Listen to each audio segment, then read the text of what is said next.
Well, how y'all doing this morning? It's about 8 a.m. here in Little Rock, Arkansas.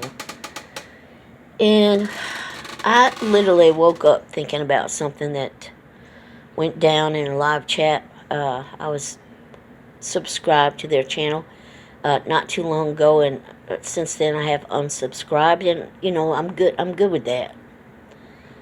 I really am.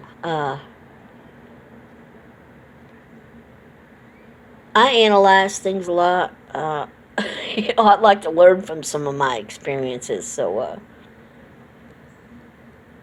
But I think what I encountered was what is today referred to as a energy vampire. Yeah. So I went this morning looking stuff up on that and what that was, and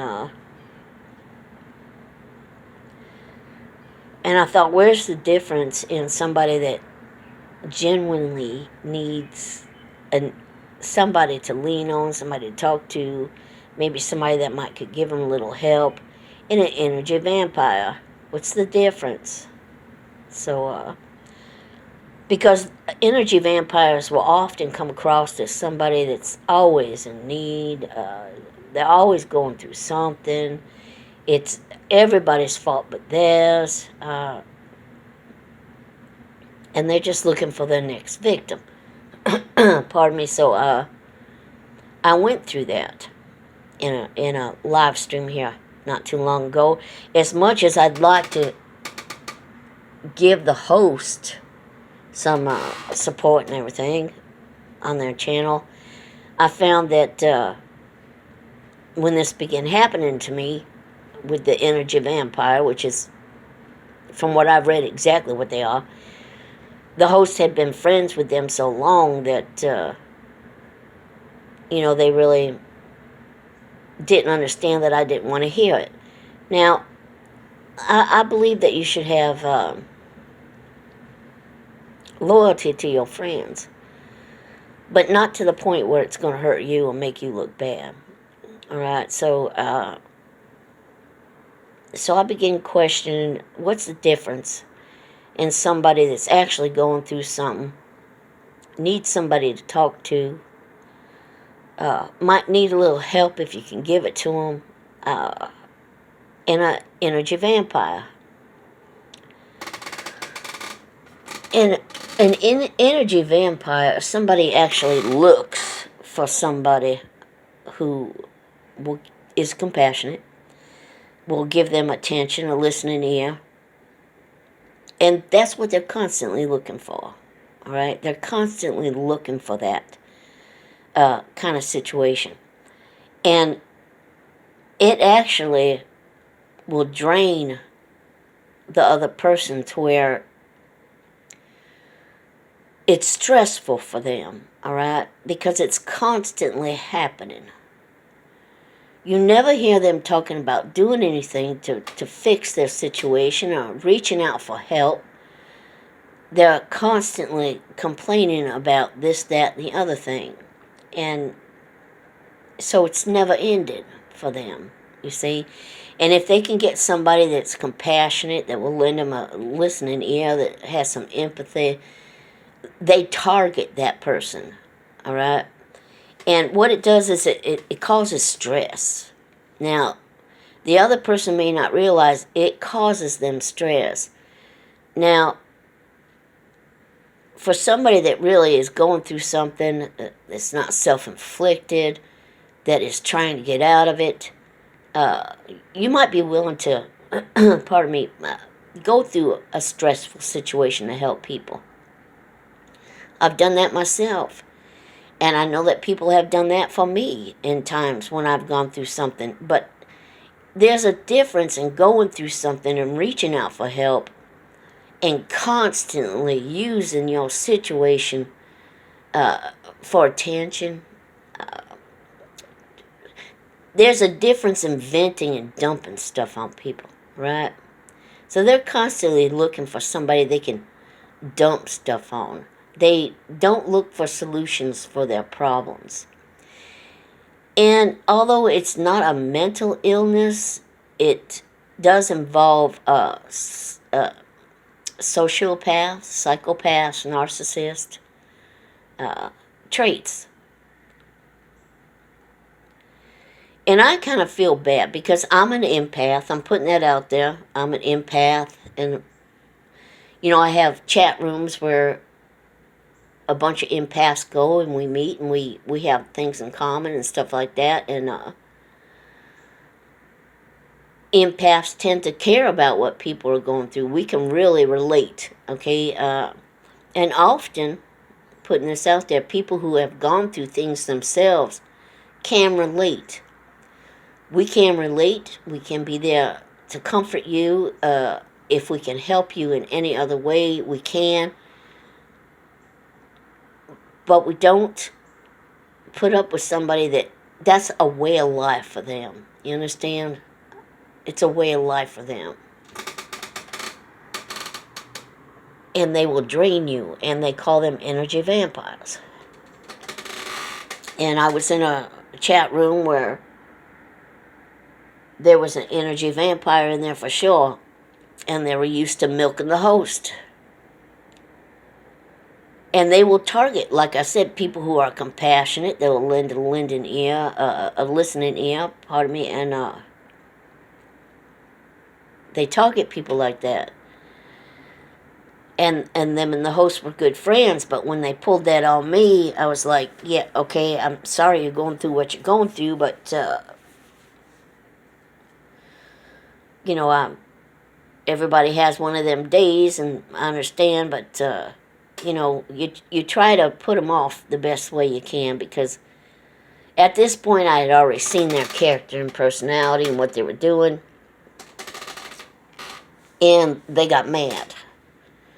They got mad, and when they got mad, they got rude. And they were outrageous to get the attention they wanted. They wanted attention from me, and I wasn't having it. I wasn't going to feed that. So there's definitely a difference between people who are legitimately going through something and needing somebody to talk to, a listening ear, a compassionate heart, and people who,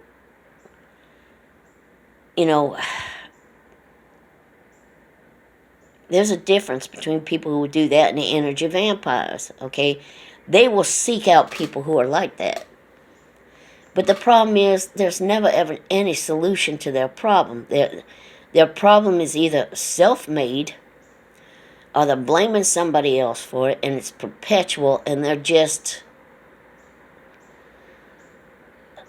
draining. They really will drain you, and that kind of draining, it will bring stress on you, which actually has a plethora of medical conditions that it can affect, like stress. It can cause stress. It can affect your immune system. Anybody that has an autoimmune condition needs to take that into consideration. So, I tried to be as polite as I could be and let them know, I'm sorry you've had a bad day, but, I really don't want to deal with it. And to me, that feels like somebody that doesn't have any compassion. But the thing of it is, I kind of sort of recognized that what was going on wasn't right when I was seeing it. And I had watched other people get sucked into it, including the host of the chat room. And I wasn't about to do that. All right? I mean, there never seems to be a solution to their problem. They're constantly going on. And when they do, it's always somebody else's fault. Now, the difference is, pardon me, some people have things that are thrust on them. Shit happens. These people are bringing stuff on them, and they are staying in situations that bring stuff on them. All right? Because they want to stay in that situation, and they're often classified as drama queens. They look to feed on people who will give them compassion and be empathetic and give them a sympathetic ear.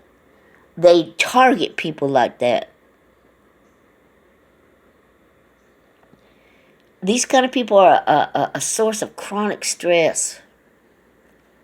They keep themselves in chronic stress because they don't look for a way out of their situation or how to make it better.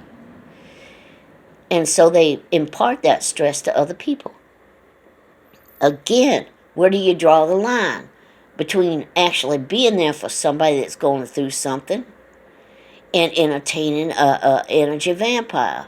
Well, because they're always going through something. They're constantly going through something. They want non-stop attention. Conversations are almost always about them. When something goes wrong, it's somebody else's fault. Now, I had seen this person get in there often in this live chat, you know. Always sloshed. Always sloshed. And I heard them say, well, I seen them say one night, I just wish my parents had never started drinking. Pardon me? Now, they say alcoholism is hereditary. At this point, they're pushing for that if that hasn't gone through already. But you know, to me, you reach an age where you can do something about it. If you really want to do something about it, there's help out there. Not everybody that drinks has a problem with it. I have seen people before who used drinking as a form of an excuse for everything they ever gone through. Or their parents and how they were raised for everything they ever gone through. Alright? So, people who are energy vampires look for excuses for the way they are. They never try to do anything to stop the problem. It didn't feel right to me right off. They didn't at first talk to me that much, and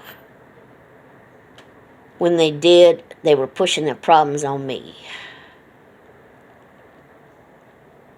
Oh, I don't think she knows what I went through today. And I was like, I'm sorry you had a shitty day. Everybody has a shitty day.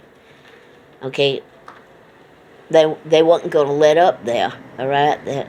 And before it was over with, they were mad at me because I wasn't giving them the attention they wanted to. And I was being called everything in the book by them. And the host went right along with them. So, you know, in a way I feel sorry for the host that they're sucked into that situation, but they have problems themselves, and they're schizophrenic. At one point, they accused me of hitting on them, which I mentioned this in another video. I thought I'd die laughing. And I told them not only did I never hit on you, but I really don't find you that attractive, you know. You know, I just don't. And I was just being honest. And they got pissed off after I said that, and they started dropping the B word on me. And siding with their friend, and who was dropping the C word on me. And no, I don't need that. That's a bunch of energy vampires right there, and perpetuating the problem. Thus far, an energy vampire really doesn't have a medical term for it, but from what I've read, it does fall into the category of narcissist, psychopath, sociopath. Alright, so the empath me feels sorry, feels bad, but you know, you have to have healthy boundaries. And I read that because empaths and people who are very compassionate, are willing to lend a listening ear, are usually the ones that are targeted by these people. And you have to draw a line for your own mental health, your own physical health, because it will affect you physically. Now, I'm a big fan, a big supporter of the fact that you get by with a little help from your friends. All right? But not like that. Not like that. Being an empath is not easy. And they do exist. Psychics do exist. I'm not going there at this point, but empaths do exist, and there's so many of them that, yeah, in order to be understood, they just get together in chat rooms once in a while and talk where they can, be understood with other empaths. And you pick up on that kind of stuff right away. You pick up on, it's hard to explain, but you pick up on strange behavior, I guess you'd call it, right away. And I kind of sort of picked up on that right away. And I had a feeling that it was going to come to that. And, yeah, when I rejected that, there was a lot of problems. So if you don't know what an energy vampire is, please look it up. Study it. Because, I'm feeling bad because, I'm an empath and I have a lot of empathy for people. And, but I don't want to entertain something that's just going to, they're perpetuating their own grief and misery. And I don't want to be a part of that. So, alright, so I have a new neighbor. Well, he's not that new. I think he's been there a year. He lives several doors down. And the first time I had any interaction with him was when there was a break-in 2 doors down from me. And he was talking to a couple other residents and the maintenance guys. And I heard him say to the maintenance guy, "Go ask her, she probably knows everything that goes on around here." And I was kind of sort of offended by that. But the fact of the matter is, if I'm out on my porch and somebody comes walking through here that shouldn't be here, I'm helping to keep everybody safe by taking note of that. But he knocked on my door yesterday. I was up putting around doing things. And I come to the door and I said, "Aren't you my neighbor that lives up the way?" And he said, "Yeah, I am." I said, "How you doing?" I don't even know the guy's name. And he said to me, "I figure you know everything that goes on around here. What, damn, that rubbed me the wrong way a second time." And I told him, I said, "Really?" First thing I said to him, "I'm sure you know everything that goes on around here." I said, "Really?" As if I have nothing better to do. Now, what makes you think that? And he just turned and looked at me. Of course, he never answered that question. And he said, "Do you have a bad odor coming up through your toilet?" "I have a bad odor coming up through my toilet." And I said, "That's very strange." I said, "It's very unusual to have a bad odor coming up through your toilet. Your sink drain, your tub drain, yes, but your toilet?"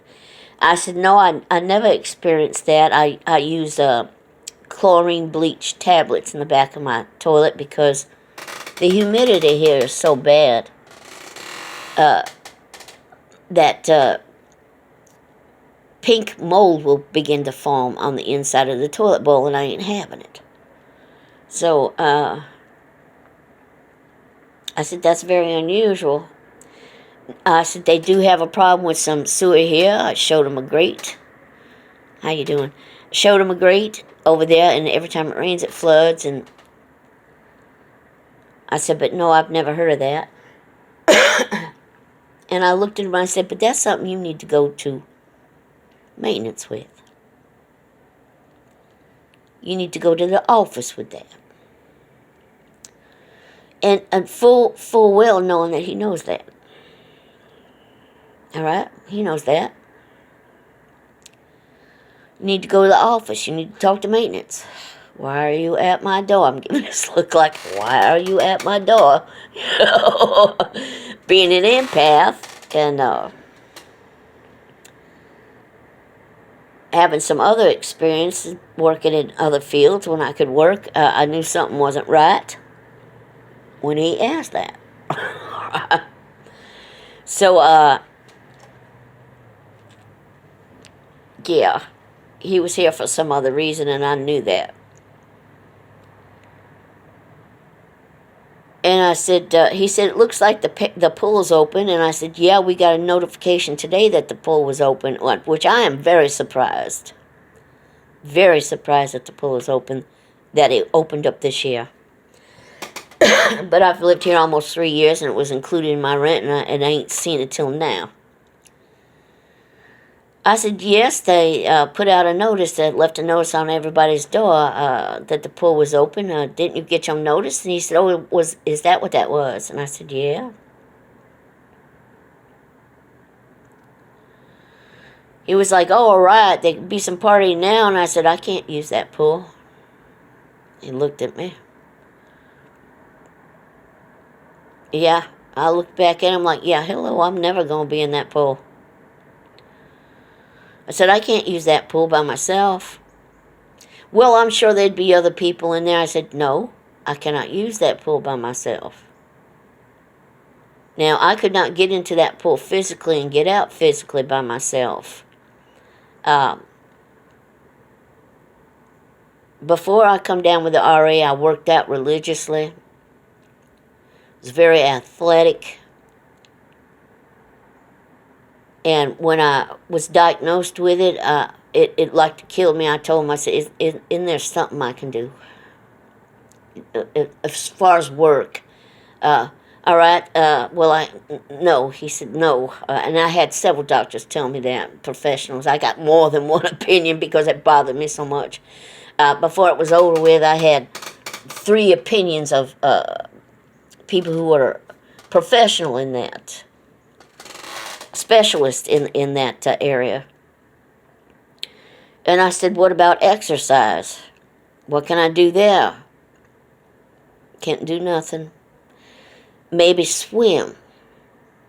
But they told me, you know, you'd have to be careful because the weightlessness of the water makes you feel, you know, like you could do a little bit more than you can, and you'll pay for it for 2 or 3 days. So, yeah, I can't use that pool, not by myself. Now, I might be able to, if my insurance would cover it, get some swimming therapy, but it ain't going to happen here. I said, no, I can't get myself into that pool and get myself out. And he said to me, and this really threw me off, because he said to me, if you need any help getting in and out of the pool, let me know. And I just kind of like froze up, right? Because all I could see was him handling me, you know.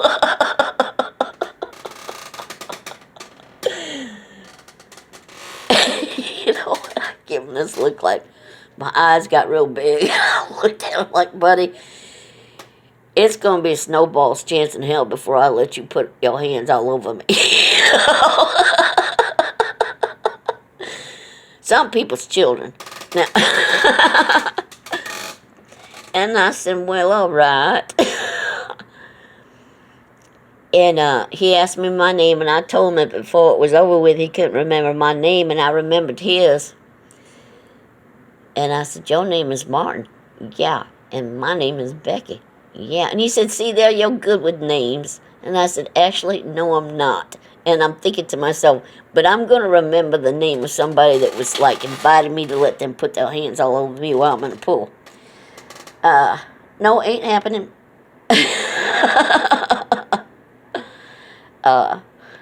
You have a nice day.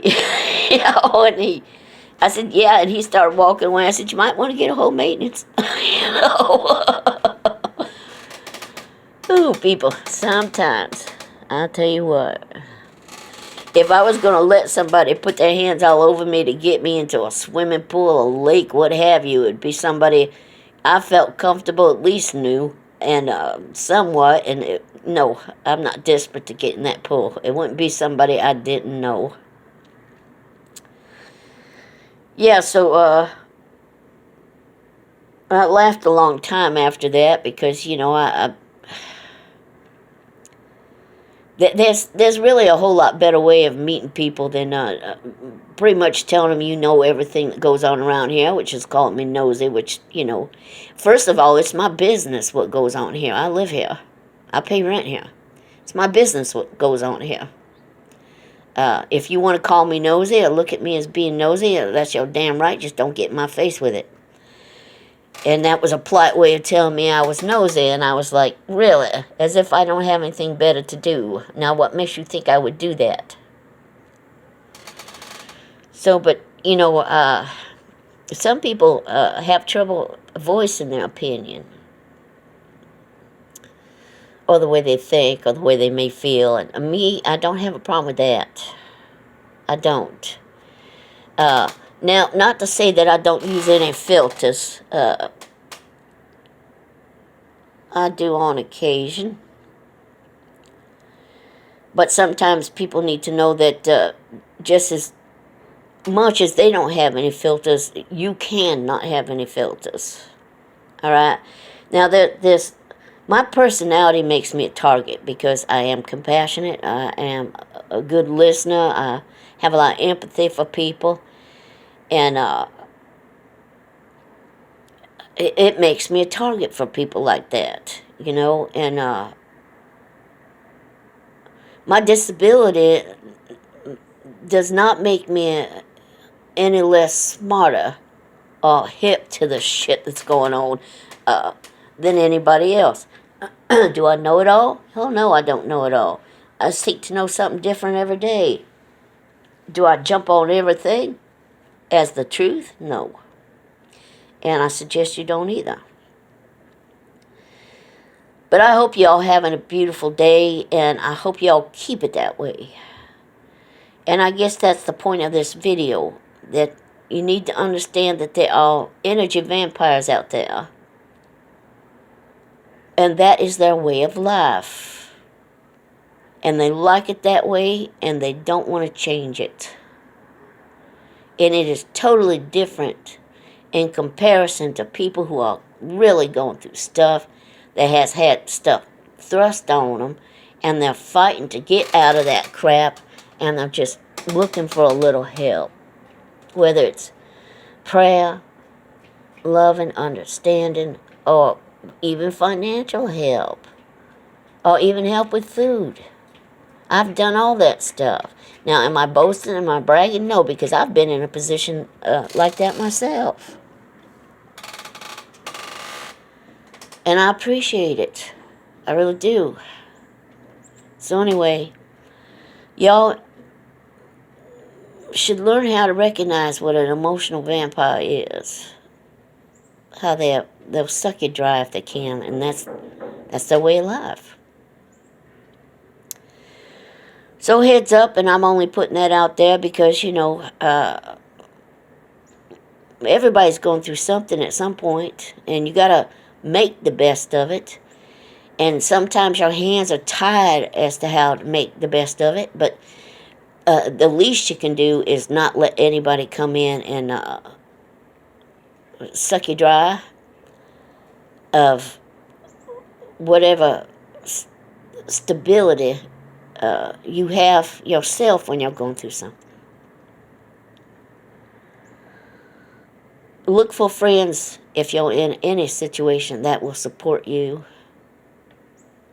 your tribe, and avoid those that are just looking to suck you dry of what energy you have left. Alright, so I'm just putting that out there, and I hope y'all have a beautiful day. Get out and do something. If you can, get out and do something. Y'all have a blessed day. Bye-bye.